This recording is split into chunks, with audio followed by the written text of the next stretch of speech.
with, who you have complete trust in, and is incredibly amazing. I've found another co-founder. I basically had an idea in the luxury carbon offset space. I'm more of a B2B guy, didn't know anything about luxury marketing. Had one friend who was a whiz in that area, who I really respected, showed him the idea, and he said to me, didn't say I was looking for a co-founder, showed it to him, and he goes, oh my God, this is brilliant. I should be a co-founder here.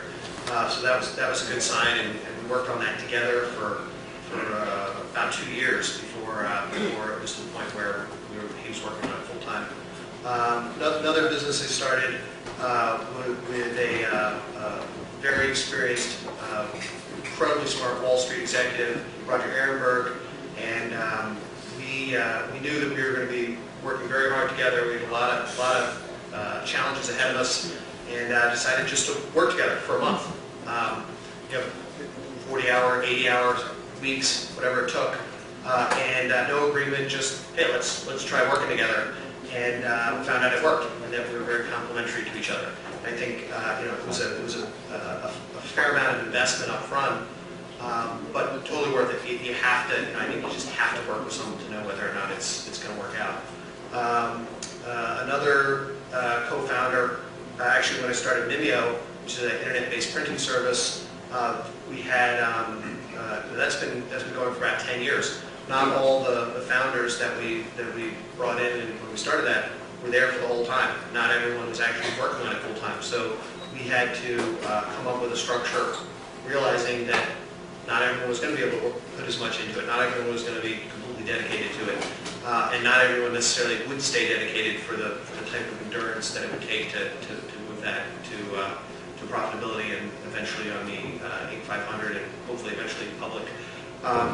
So I think when you find a founder, you have to spend a lot of time with them, think of what's going to happen if it doesn't work out, and I think if you find the right founder or founders, it's just a huge force multiplier. There's nothing like that chemistry and the ideas that percolate when you're bouncing ideas back and forth. And also the bad ideas that get rejected.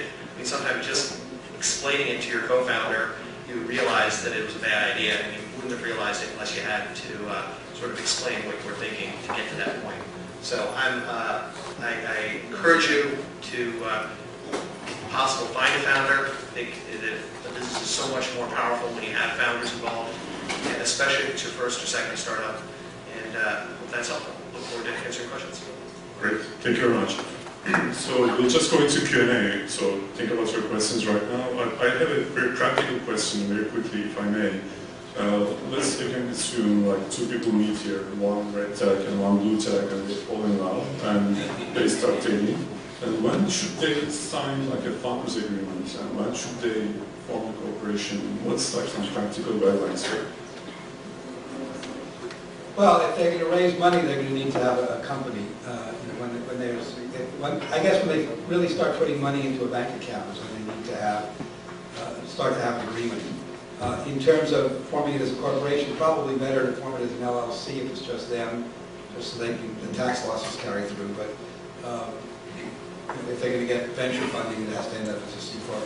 But I would say at the point where somebody's putting in any significant amount of money, which is more than a few $1,000s, is when they start to have an agreement. And founders get their shares in the company for two things. One is any cash that they put in, and the other is their sweat equity, as it's called, because they're sweating, working and toiling and so on. And they should keep reasonable records of both of those things, reasonably good records of both of those things, as they're trying to figure out the allocations. Great, thank you. Questions? I got very concerned when you brought up the relationship. So I want to pursue that a little bit further. How do you recommend going about that process? So this gentleman is worried about dating. He's asking for advice. Actually, you raised a good point, which is they keep using the dating analogy. It's probably a bad analogy because in reality, a partner like a VC is sort of a marriage convenience. It's not that you're necessarily in love with each other. Your VC has to invest capital to get a return, and then their job is to manage that capital, make sure it's a risk. The same way you're picking a partner to try to fill in a gap that you might have, or or help you sort of overcome an issue.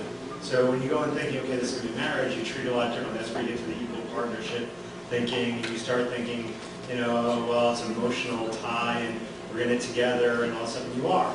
But you're doing this for a goal, right? Either to make your vision real, because you believe it's going to change the world, and that's why you're doing it, or you're doing it economically, or maybe for both, right? And so figuring out that you've got a partner for reasons helps you if one partner outgrows the other. It's not as much of an emotional breakup, but also each partner knows what they're getting going in. So to Howard's point, if you sort of paper the deal when you're at the point of a VC, that negotiation over how the splits are going to be when they're putting a few $1 million in, it's going to be a lot harder than, okay, here's how we should think about the deal for both cash and time. And then you just keep track of sort of who's putting time in, who's half time, who's working on weekends, who's giving up their job, and you sort of talk about it as you go along, because you're not trying to find your wife or your husband, you're trying to find a business partner. I don't know if that's fair. Yeah, I think the dating analogy can be useful in that you're looking for someone whose interests and aspirations and level of dedication matches yours. And if you're dating, you probably have some sort of idea of what you hope to get out of it. But you'd probably be unsuccessful if you say, hi, my name is Jeff. I want to go on long romantic walks by the lake. It just kind of it throws people off. So I think what you want to do is you want to, early on, you want to listen, and you want to have them volunteer what they're interested in.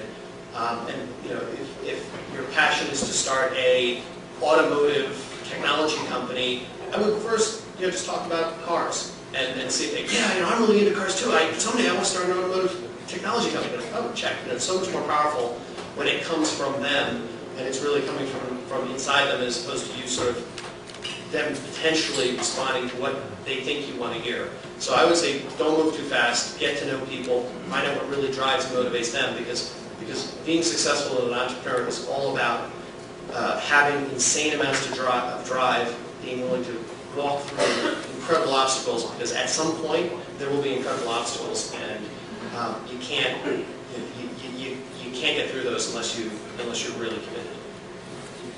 Thank you. When you start talking about any specifics and percentages and breaking down that certain amount of dollars, do you guys recommend in order to, measure value?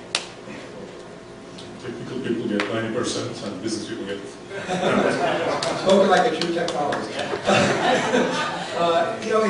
It's really hard to say that there are any rigid rules in the whole thing. I would say the visionary, the person with the vision, usually who's really the idea, creative idea person, tends to get a slightly larger share. When we're bringing in, when we see founders, sort of unequal founders, we typically think it ought to be at least 2 to 1. But the top person probably should get twice what the next couple of people get. So it should be a real distinction as opposed to a 51-49. That's not enough distinction.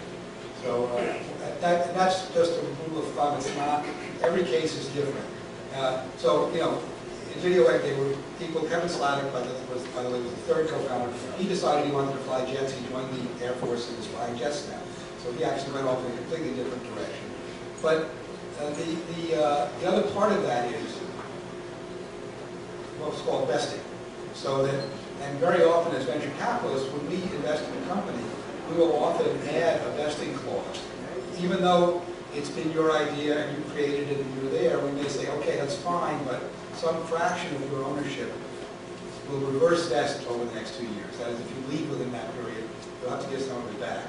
And back to the company, so which that essentially gives it back to everybody who's in the company. And that's to say that when you sign on as a partner, we expected it to be a multi-year commitment, maybe it's a 3 or 4 year commitment. And if it's really less than that, then you weren't enough of a partner to be worth what we agreed upon at that point.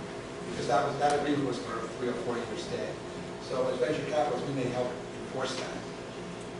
I mean, if you're asking me, I think it depends on the business. If it's a business that is more about the sort of business model than it is about the technology, then yeah, the business people should take a